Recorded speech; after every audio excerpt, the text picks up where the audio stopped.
Hey, welcome back to my shop again. I'm Earl. This is Earl's Small Segment Shop.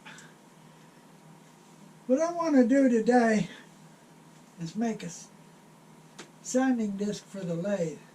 Now, I got one here I made previously. This one here is made, I guess it's MDF, might be pressed wood. It's made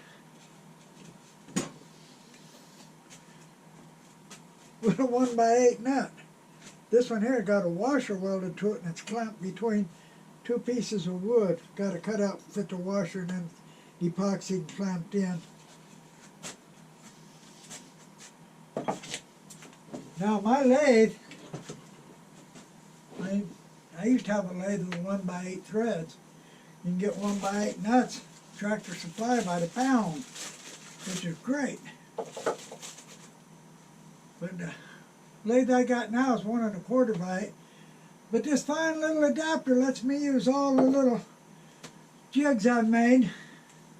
Now sometimes you weld them on a big washer, cut holes, you got a mini faceplate. It might not be true, but when you screw it to a piece of wood, you true up the piece of wood on it and it works just fine. So I've got some like that, and I've got ones that I've just welded a washer to, and then I embed the washer in between two pieces of wood, epoxy it in, and this makes nice little face plates. And of course, sometimes just epoxy it in like I did here. This is all it is. It works for a lot of things. And of course, when I want to make a big heavy turning, I use a real faceplate to make big turnings with. So, what I want to do today, like I said, is make a new sanding disc for the lathe. Now, I can make it any size, up to 20 inch for my lathe, but I'm going to make it 12 inch, same as this one. What I'm going to use, I think, is this one right here. Got a nut already embedded in this wood. Got a piece of, actually plywood, screwed and glued onto this. So I'm going to use this as a base to make it. And, like I said, I'm going to make it 12 inches. So the first thing I've got to do is get me some stable wood. I think I'll glue another piece on here. If you try and turn a piece flat and true, it's real hard to do. But if you make a cup and make the edges true and flat, it's easy. So what I think I'm going to do is find me an old segmented ring and glue it on here and then true up the ring. That'll give me a base to glue it onto.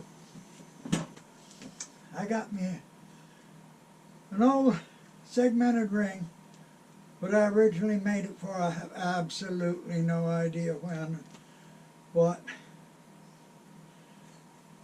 I'm going to glue it on here. That way I can turn a true and a flat edge to glue my plywood on for the faceplate. Now, of course, you don't have to use a segmented ring. What you want the most stable wood you got. Some kind of shop wood will do. And you can always glue a piece of wood on, cup it in the middle, and that gives you a good edge to make flat and straight. But I'm going to glue this on, and after it dries, then I'll true it up and flatten it. Well, I'm letting that ring dry. I got some plywood. Now, of course, the best plywood would be Baltic birch. But what I got here is multi-layer, 10-layer plywood, which is pretty doggone stable. I cut out a circle, not perfect, cut it just a little bit bigger than 12 inch. And Now, I could just use this and glue the sandpaper to it, but when I tried to replace it, I'm sure it wouldn't work too good just on this wood. So what I did, before I went to Lowe's and got some hardboard with a slick surface on it, real cheap stuff. I got a big sheet, still got some left. Cut a circle of this out, and I'm going to glue it on top so I can glue the sandpaper right to this smooth surface of hardboard, and that way I can change the sandpaper easy enough, pull it off. So I'm going to glue these two together. I'm going to put it on my little glue table here, and I'll clamp it a couple of spots. Make sure it's nice and perfectly flat.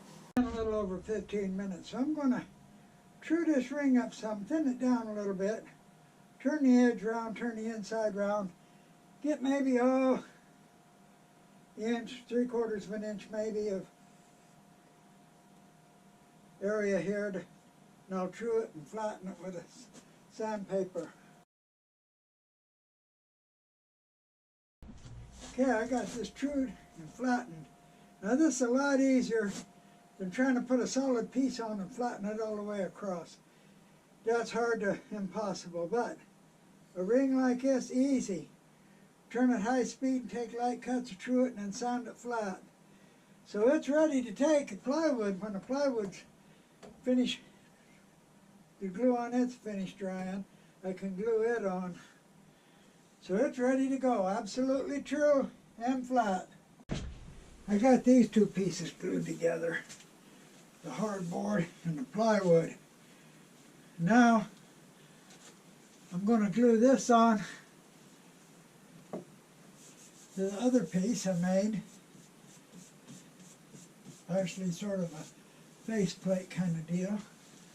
I'm going to put this in the coal jaws, bring it up and glue it onto the other piece. Okay, I got the piece of plywood and the hardboard and the coal jaws. I'll just bring them up and glue them together. Don't have to have any special alignment. That'll do it.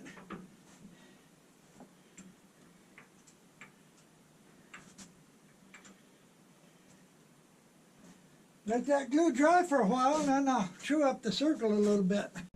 It's glued on now. I'm going to turn the edge round, and then after I get the edge turned around, I'm going to pull it off and use it to measure some sandpaper and cut out a circle of sandpaper. I'm going to mark a piece of sandpaper and cut it out.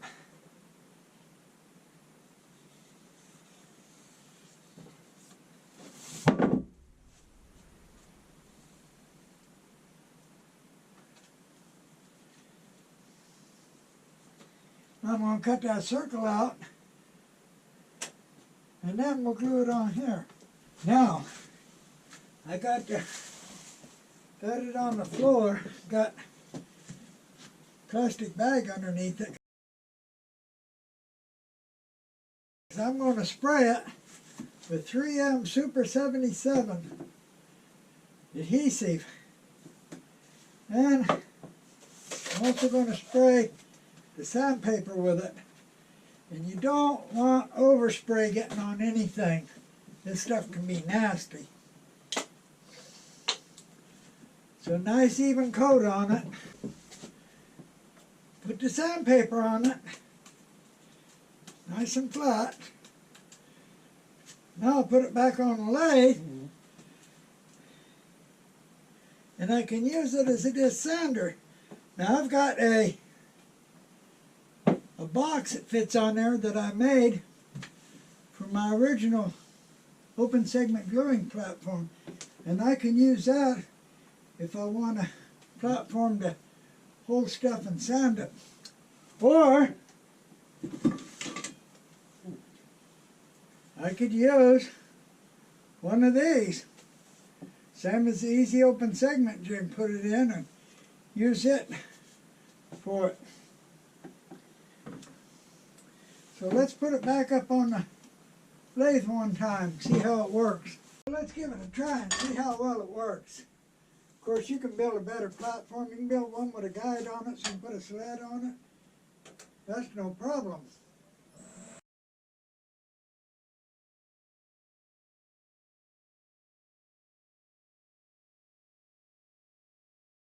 Seems to work pretty good.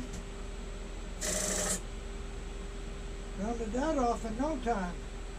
And this is Chitoba. So I'm going to call it a success.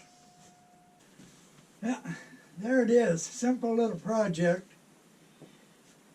Any kind of faceplate. Like I said, this is just a 1x8 nut. This one's actually got a washer welded to it on the top there, clamped between two pieces of wood.